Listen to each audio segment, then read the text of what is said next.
Hey everybody, it's me, Rick Acosta, the Dodger card collector, coming to you with another video. It's been about a week since my last video, and today I decided to talk a little before discussing baseball cards. I wanted to talk to you about the passing of my friend Vin Scully. For those of you that grew up in Southern California, you know what I'm talking about. This man was a treasure to the city.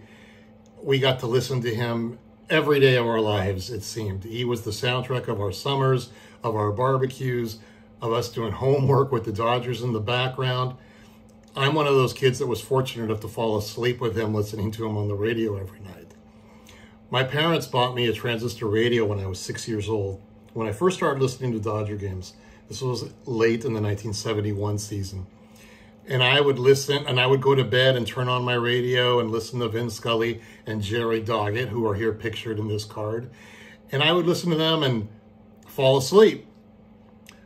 My mother worked at a hospital back then, and she noticed that my batteries kept running out of my radio because naturally I fell asleep with the radio on. So my batteries would die. So she was constantly, I was constantly asking her to bring batteries from the office, and she would. Until she finally learned at night, just before she went to bed, she would check on me, notice that I had fallen asleep to the Dodgers once again, and she would turn off my radio for me. But those were the early years of me getting to listen to Vin Scully, and I'd never, to this day, I'd never heard a man describe a baseball game the way he did. Fast forward a couple of years to 1973, and my dad took my brother and I to my very first baseball game. And that's something I'm actually going to discuss in a later video. But that day the Dodgers played the Cubs. And I remember I was really excited as I had become a really big fan. And I asked my brother, would we hear Vin Scully announce the game while we're there watching it live? And he said, no. I didn't realize that when you went to a baseball game, there was no play-by-play. It was just the action that was in front of you. So I was a little disappointed. I go, I'm not going to get to hear Vin Scully today. Then we sit on our seats just down on the field level, just past the first base bag. And all of a sudden, the game started, and I could hear Vin Scully's voice. And I go, where is Vin Scully's voice coming from? And I didn't realize that a lot of people brought their radios. And people were playing their radios. Some of them were playing transistors. Some of them were just playing these little stereo, I wouldn't call them boom boxes because that was way ahead of their time, but they just had a little bit bigger radios that they would just let play. And then I noticed the snack bar also had a radio or some type of PA system that they were broadcasting Vinny on. And I remember thinking, oh my God, how delightful. I'm going to get to listen to Vin Scully after all. So that was one of my very first memories of Vin Scully announcing a Dodger game in person. And before that, obviously, talking about listening to him on the transistor radio, I was fortunate enough to get to listen to him for 51 years, 51 of his 67 years. And it was just a treasure to hear on the radio and later on television.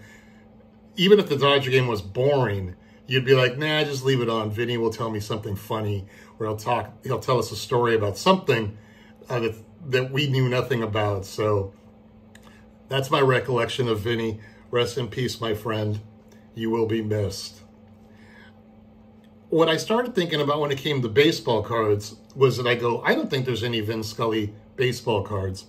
And then I was on Instagram and I noticed Rated Rookie, Josh, he had put a baseball card of a Vin Scully autographed baseball card. I want to say it was a 2016. I won't even mention the card maker because I know I'll get it wrong. But it was an autographed baseball card, and it made me think, wow, Vin Scully has baseball cards.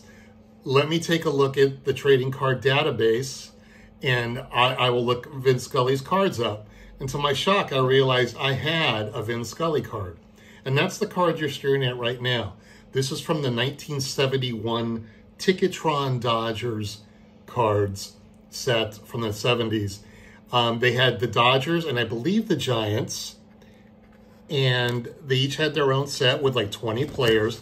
And if you flip it over, there's the Dodgers schedule for 1971, along with Ticketron, who used to sell tickets back then. That was way before Ticketmaster. And they would also have their promotional nights, which they didn't have as many back then. They had autograph days and pennant night and cap night. Helmet weekend against the Phillies. My first baseball game was in 1973, helmet weekend against the Cubs. Old Timers game, camera day where you got to take photos with the players. Hollywood Stars night, which was a big deal back then. Actually, it still is pretty big. Fan appreciation night. But they have 20 Dodger cards, and they made one for Vin Scully and Jerry Doggett, who was his color commentator for a good almost 30 years. The Giants cards, I know they had like Mays and McCovey and Marshall. The Dodgers didn't have any superstars at this point. They did have a very young Steve Garvey and a future Hall of Famer, in my opinion, and Richie Allen. They had them on the cards. Don Sutton was in that set as well. So that is my one Vin Scully card that I technically own. Now, I do have one other card. This is the Dodgers team card from the 2017 Topps season. And it's all the players raising their caps. Well, if you're a Dodger fan, you know they're all staring at Vin Scully. That was Vin Scully's last game. Charlie Culberson hit a home run. I want to say in the 10th inning, a walk-off home run to win the game and the West for the Dodgers. And at the end of the ceremony, at the end of the game, Vin Scully spoke to us from a PA system, and then the Dodgers all saluted him from the field after Dave Roberts spoke to Vin, telling him what a national treasure he was. So this is the Dodger team card for the 2017 Topps. So while not a Vin Scully card, it's a card related to him. All right, so that's my Dodger talk for the day. Almost my Dodger talk for the day. A couple of pickups. I picked up a 1934 Gowdy Sam Leslie. Leslie played basically about 9 or 10 years in the MLB, mainly with the Giants and the Dodgers. He had around 3 or 4 solid seasons with the Dodgers.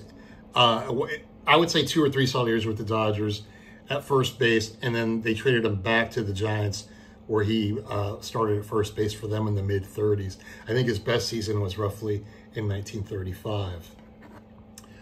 I'm still working on my 1957 set, so I picked up a few more cards. I picked up a New York Yankees set. I was a little bummed with it in the description. He didn't say anything about wrinkles, and there's a couple of wrinkles there in the upper left-hand corner. So you're not going to get a rating from me on eBay just because you should have mentioned that in the description. But for now, I'll go ahead and keep that card in my set. This card just arrived this morning. Mr. Ted Kluszewski. Look at this guy's arms. I mean, we're talking. He was working out way before anyone else was. Kluszewski was a big-time hitter on the Reds in the I would say from 1950 to 1955. He was solid in the Reds lineup, hitting 30, 40 home runs. He went on to play for several years, including, I think, spending his last year with the expansion Los Angeles Angels. But this baseball card's kind of just legendary. I know the Reds a few years ago paid tribute to Kluszewski, and the modern-day Reds wore these uniforms, and some of the players either cut up their sleeves or flat out didn't wear sleeves, and they just looked huge in these uniforms. But that's a really nice-looking card, that Ted Kluszewski card. Okay, I've got another 1957 card. I have 4 total that I've picked up in the past week. Hayden Sullivan, catcher for the Red Sox. Sullivan didn't have much of a playing career. He played for the Red Sox for a couple of years, moved over to the Kansas City A's. I think he might have started over there a year or two later. But he went on to become the general manager, and I do want to say a partial owner of the Boston Red Sox somewhere in the 70s.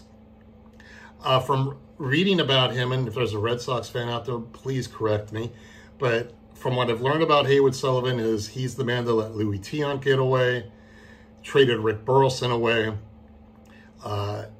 got pennies to the dollar on Fred Lynn, and also let Carlton Fisk walk away.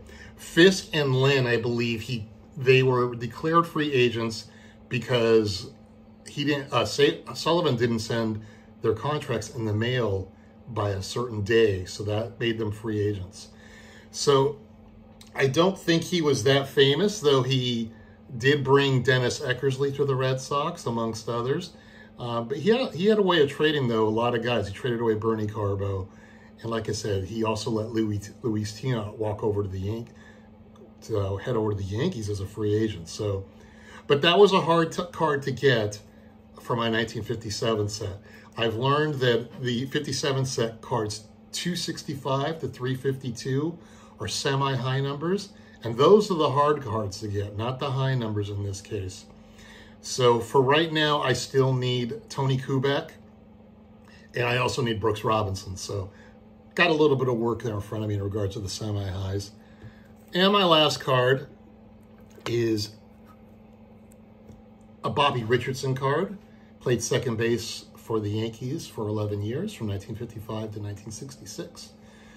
Later went on to become a minister. I learned that he was going to retire after the 1965 season, but Tony Kubek had to retire after the 65 season due to injuries, so the Yankees asked him to stay another year, which he did. I believe he went on to become a pastor, and I believe he might have served at Mickey Mantle's funeral as the pastor during Mantle's funeral. Normally, when it comes to, unless you're a superstar like Mantle or Mays or Aaron or Clemente, I don't buy graded cards. But in this case, every time I looked on eBay, the raw cards were pretty expensive. And I actually found this. This is a 6, by the way. I found this PSA 6 for roughly $40 under the current vintage card price. So I couldn't pass it up. It was a good deal. So that's why I picked it up. So that's my Bobby Richardson card. And that looks like it's going to do it for this edition of the Dodger Card Collector. I'm Rick Acosta, and I'll see you guys next week. Take care.